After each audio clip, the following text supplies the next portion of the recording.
tecnologia. Vou me apoiar um pouco sobre os conceitos que o Enio mencionou e eu vou falar um pouco mais sobre o que é o objetivo do Carrier Ethernet, ou seja, por que houve uma iniciativa de tentar padronizar esses serviços para chegar a alguma coisa mais concreta. E vou falar no finzinho, se der tempo, agora eu tenho 15, 20 minutos mais ou menos, tá? No finzinho eu vou falar um pouco sobre o que o futuro reserva para o Metro Ethernet Forum e para o seu novo irmãozinho, que é o Carrier Ethernet Forum, porque o negócio está mudando dentro do MEF, está criando dois conceitos, o CEF e o MEF, tá? E o que vocês vão ver no final é que o MEF está saindo dessa definição de serviços básica, tá? E com o CEF está definindo também a orquestração da rede. Ou seja, eles estão entrando no terreno de definição da rede como um serviço. Então, é um pouquinho sobre isso que a gente vai falar quando a gente chegar aos novos rumos. Então, eu opto por fazer uma passagem pela definição do Carrier Ethernet, depois a gente vai um pouquinho sobre o estado atual, que é o Carrier Ethernet 2.0, e depois a gente faz essa leve pincelada sobre o futuro. Tá? Carrier Ethernet é uma coisa que pegou no mundo. Pegou por uma razão muito simples. Padroniza aquilo que antes era uma bagunça. Tá? Toda vez que a gente vai contratar interconexão entre duas ilhas de serviço Ethernet, utilizando um serviço público qualquer, a gente tem várias dificuldades. Uma delas, por exemplo, é o que a gente faz com as BPDUs. As BPDUs, os pacotes de controle de roteamento em redes Ethernet, tem que chegar do outro lado, não tem que chegar do outro lado, interagem com a rede de passagem, a rede é transparente ou não é transparente para isso. Então, isso é uma problemática grande. Segundo, eu vou contratar um serviço, eu quero ter uma certa qualidade de serviço. A rede vai me dar isso? Depois, eu quero mapear vários serviços de conectividade dentro da rede. Como o Enio estava falando, se eu for contratar uma rede com SDH, ou se um provedor de rede de interconexão for oferecer uma rede baseada em SDH, a conexão fica limitada à largura de faixa do tubo que está sendo oferecido. Então, mesmo que o cara esteja trabalhando com um SDH sobre uma rede de 10 GB, se o cliente contratou um tubo de 100 megabits por segundo, ele pegou lá e agregou 50 VC12 dentro da SDH para ter os 100 megabits por segundo, ele só vai ter os 100 mega. Pode ser que os outros 9.900 mega dos 10 GB estejam com baixo tráfego nesse momento, mas ele não consegue passar disso. Então, imagina qual é a dificuldade que o cliente tem quando ele contrata um serviço desse tipo. Se não existe multiplexação estatística, ele está limitado naquilo. Agora, para interface de chegada no equipamento da SDH de nova geração, pode ser que o switch do cliente esteja saindo com 1 gigabit Ethernet. O servidor que está lá dentro está gerando tráfego. Tá? Sai por aquele tubo de 1 GB, bate no cartão de switch do equipamento SDH, no cartão NG SDH de nova geração, e aquilo é automaticamente reduzido para 100 mega. Tá?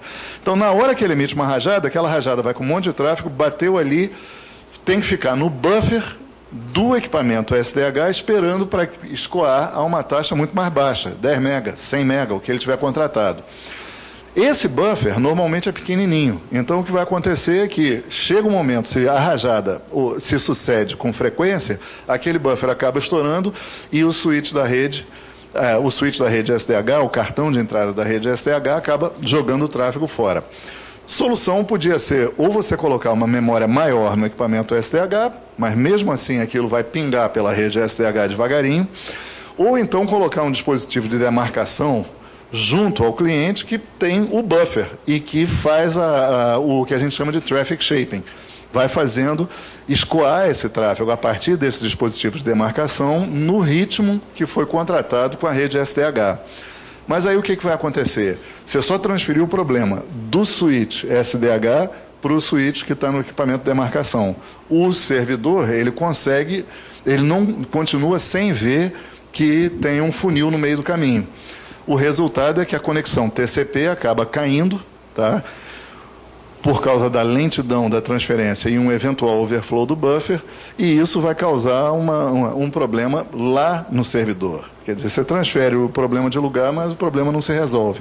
Quando a gente trabalha com uma rede estatística, a multiplexação das várias conexões virtuais que estão dentro da rede, ela permite que o uso da banda agregada seja um uso oportunista. Então, é muito natural que as redes de pacote sejam mais adequadas do que uma rede SDH, por exemplo, para prestar esse tipo de serviço. Tá? Você entrega o tráfego a alta velocidade e ele vai na velocidade de linha.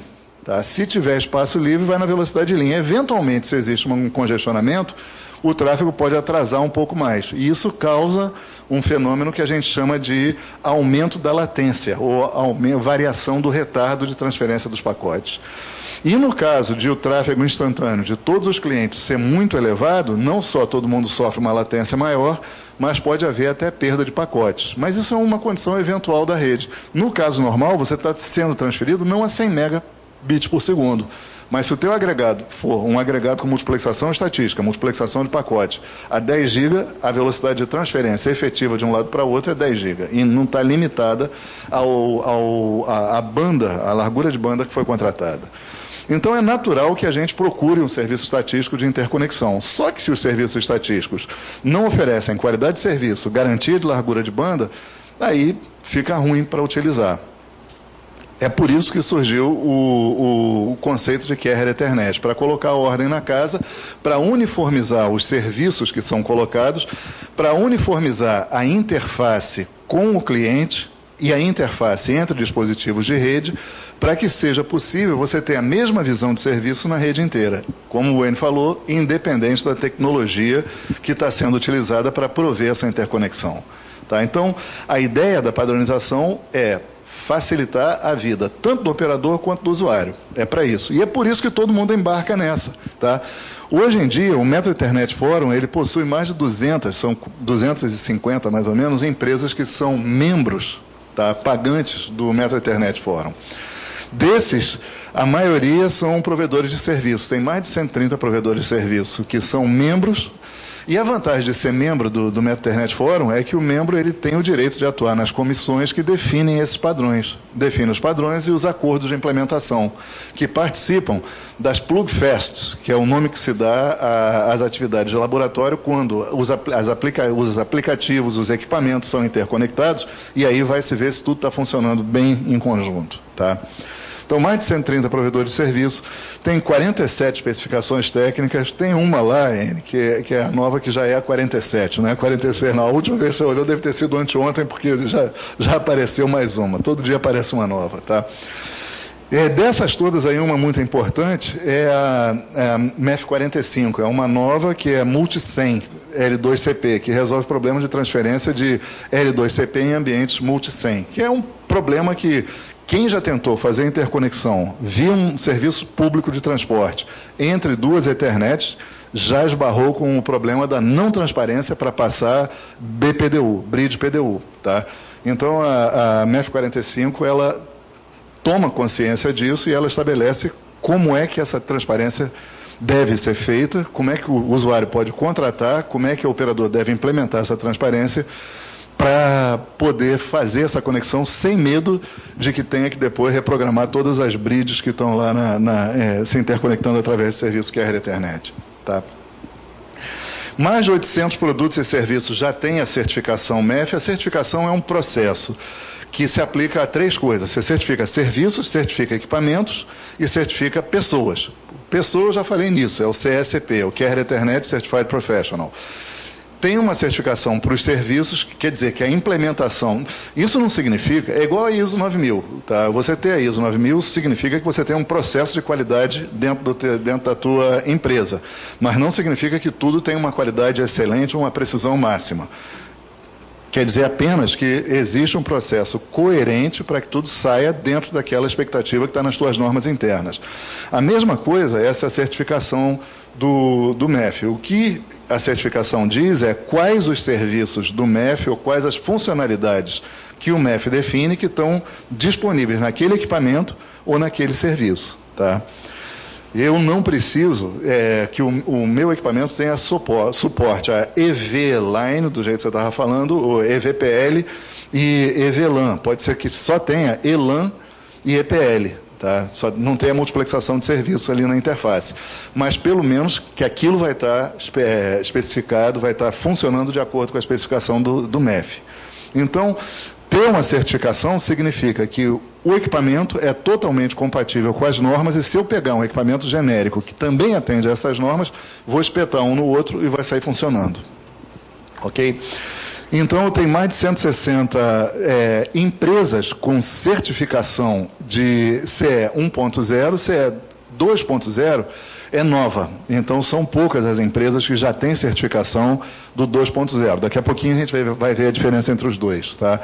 CE 1.0 são todos os serviços são port-based, estão baseados em porta. Não tem multiplexação de serviço e não tem QoS. Eu não posso contratar uma QoS para cada uma das linhas que estão definidas e multiplexadas em cada porta. O 2.0 introduziu essas duas coisas, multiplexação de serviços e a possibilidade de QoS separada por cada uma dessas conexões virtuais presentes numa interface usuário-rede, numa UNI. Tá? Então, a maioria das empresas que tem certificação buscou a certificação 1.0 e agora estão buscando a certificação 2.0. Tá? Mais de 50 empresas já têm essa certificação 2.0, a nível mundial isso. Tá? Aqui no Brasil são muito poucas ainda. Esse programa foi iniciado de 2.0 em 2013. Tá? São mais de 200 serviços e equipamentos que já têm certificação CE 2.0. Oi? Tem processo de certificação. Quem quiser ter uma ideia mais concreta disso, na página do MEF, metrointernetforum.org, tá? Lá dentro tem uma aba onde você vê todas, não só todas as empresas que têm os serviços certificados, também você pode ver por área geográfica, o nome das empresas que tem, o tipo de serviço que está certificado em cada empresa, você vê os equipamentos que estão certificados e os respectivos fabricantes, e ainda vê uma relação dos profissionais certificados em cada país. Então, está todo mundo lá dentro. Tá? Se procurarem, vão achar um ou outro aqui do Brasil que tem essa certificação. É bem pouquinha gente ainda. Tá? E, no momento, a gente tem mais de 2.000 CSCPs certificados. Aqui no Brasil são pouquíssimos também, mas estão lá dentro disso, dentro da página. E essa quantidade vem triplicando a cada ano. Tá? Isso daqui foi no início de 2014, agora, no início de 2015, já devemos ter cerca de 6.000 profissionais certificados no mundo. Tá? E esses são os que vão definir o futuro global da interconexão de redes. Tá? Então, basicamente, é para isso, é para a gente contar com gente que sabe que vai definir o futuro da QR Ethernet e saber quais equipamentos eu posso comprar com segurança e quais os serviços de quais operadoras eu posso também contratar com segurança. Tá? O mercado de QR Ethernet, ele era não existente alguns anos atrás. O MEF, ele conduziu a criação desse mercado global de mais de 70 bilhões de dólares no mundo. Isso não é nos Estados Unidos. Nos Estados Unidos anda ao redor de 17 bilhões de dólares. Tá? No auge, só para vocês colocarem essa perspectiva, no auge da contratação de circuitos T1, principalmente para interconexão de dados corporativos e para rádio base de celular, chegamos a 37 bilhões de dólares anuais de serviços T1. Tá? Hoje a gente já está em QR Ethernet com 17 bilhões e a perspectiva de crescimento é muito grande. A nível mundial, o volume do mercado total de serviços é de 70 bilhões de dólares. E isso está crescendo, como vocês veem nesse gráfico. Tá? Está ali, em 2014 a gente está em 43 bilhões de dólares, subindo até os 70 bilhões de dólares em 2017. É isso que a gente pretende chegar lá.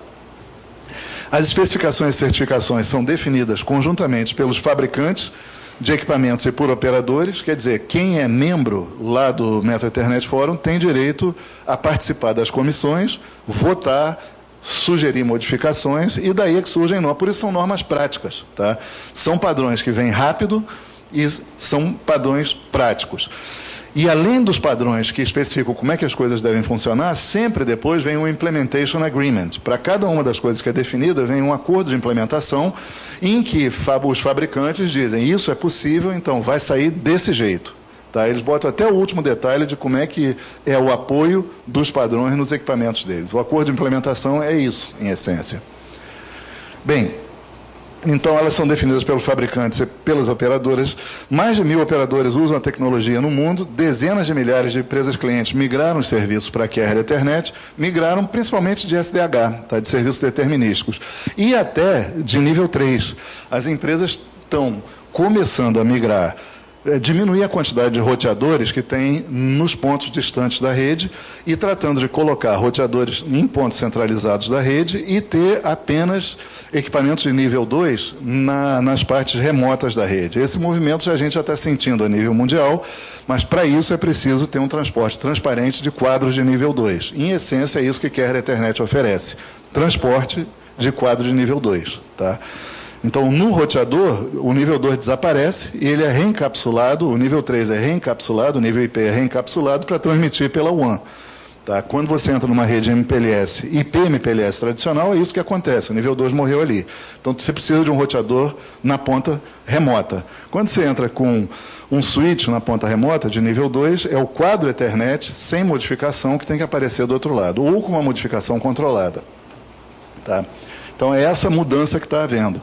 Isso facilita, por exemplo, a instalação de firewalls, o controle de tráfego na rede, tá? Você colocar no ponto central, em pontos centrais, roteadores de alta capacidade e colocar na ponta equipamento com menos inteligência de rede. Tá? Então, dezenas de milhares de clientes já migraram os serviços para a Carrier Ethernet e prevê-se que a Carrier Ethernet vai representar mais de 75% do mercado empresarial de serviços de interconexão em 2017. Tá? Isso é importante. Isso aqui é uma tendência clara também. 75% do mercado empresarial de dados é a evolução que está acontecendo. Isso não significa que o cara vai apagar e tirar o roteador da ponta. Mesmo que seja um roteador, ele pode usar a rede Carrier Ethernet como se fosse um conjunto de switches virtuais para unir os roteadores deles. Ele só não interage mais em nível 3 com a rede central. O que desaparece é a interação com nível 3 da rede do provedor. Ele fica interagindo nível 3 só com os switches dele. Tá? É isso que significa na prática. Não tem mais aquelas tabelas BGP enormes entre o roteador que dá a conexão para o WAN e um roteador do provedor de serviço. Tá? É isso que está acontecendo. O cara está entregando tráfego de nível 2 e que espera que esse tráfego apareça do outro lado. Se existe algum tratamento de nível 3, ele é feito por um site central do cliente. Principais motivadores de negócio, eu vou pular isso daqui um pouco, porque isso aqui é muita encheção de linguiça. Nesse caso, há algo mais específico sobre isso em outra apresentação. Tá? Definição de Carrier Ethernet é essa. Tá? Para a gente ter claro que a Carrier Ethernet não é uma tecnologia. Tá? O MEF definiu desse jeito: um serviço e uma rede onipresentes em todas as partes, padronizados, Carrier Class. Tá? O que significa Carrier Class é que tem recuperação automática, tem monitoração, tem administração remota, gerenciamento, são serviços gerenciados, definidos por 5 atributos.